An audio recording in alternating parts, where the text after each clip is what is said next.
Glenlivet, the Glenlivet Canada just favorited a tweet we were mentioned in. Canada? Yeah. What are you talking about, Canada?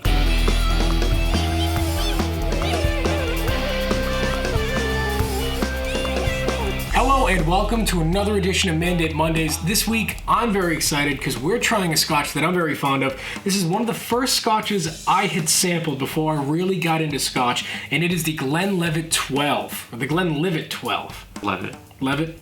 But it's Livet. Yeah, I'm gonna be Livet in a second. The Glenlivet is a Speyside scotch coming out of the northeastern side of Scotland. We got to use Google Maps to take a look around the distillery a bit, and it's actually very industrial looking.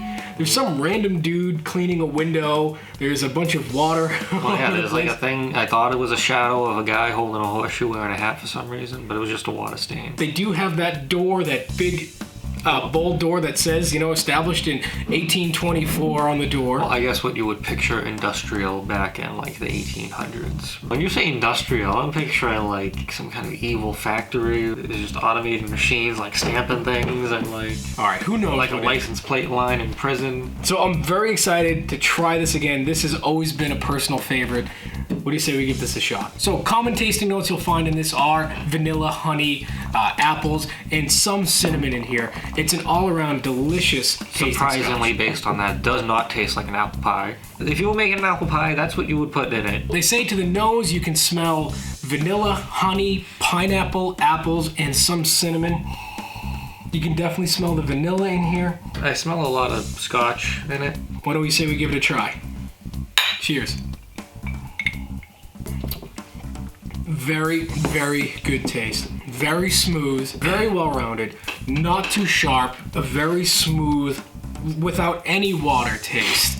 It just reinforces why this is one of my favorites, and this was a great way for me to get introduced to scotch. Yeah, this is like the standard scotch. You go to any bar, you're gonna find it. You pretty much can always fall back on finding a Glenlivet at a bar. And if you're at a bar and they don't have a Glenlivet, leave. You should leave. Because chances are they're only gonna have Shivers and Johnny Red. And PBR. I do remember that this was, like I said, one of the first scotches that I've ever really tried. My absolute first was Johnny Walker Black, and then I bought Red, and I've still got the same bottle from about 7 or 8 years ago. Red was my first. I still don't think it's that bad. I don't think I've ever tried Shivers. You should. What about Seagram's? Well, it's not a scotch. Oh, we used to have 7-7 all the time.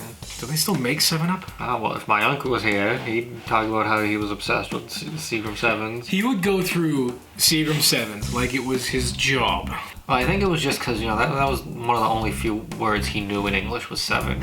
So if he could say 7 and 7, he could get it.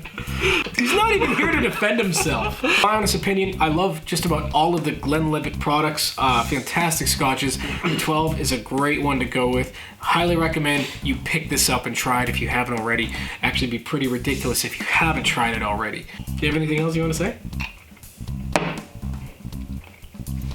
Get it. So thank you very much for joining us this week while we go over a very fond scotch of ours, the Glenlivet 12, a family favorite. Please like the video and subscribe to our channel, and we'll catch you guys when we have our next episode. Oh, don't. Do whatever you want. If I care. What? What just happened?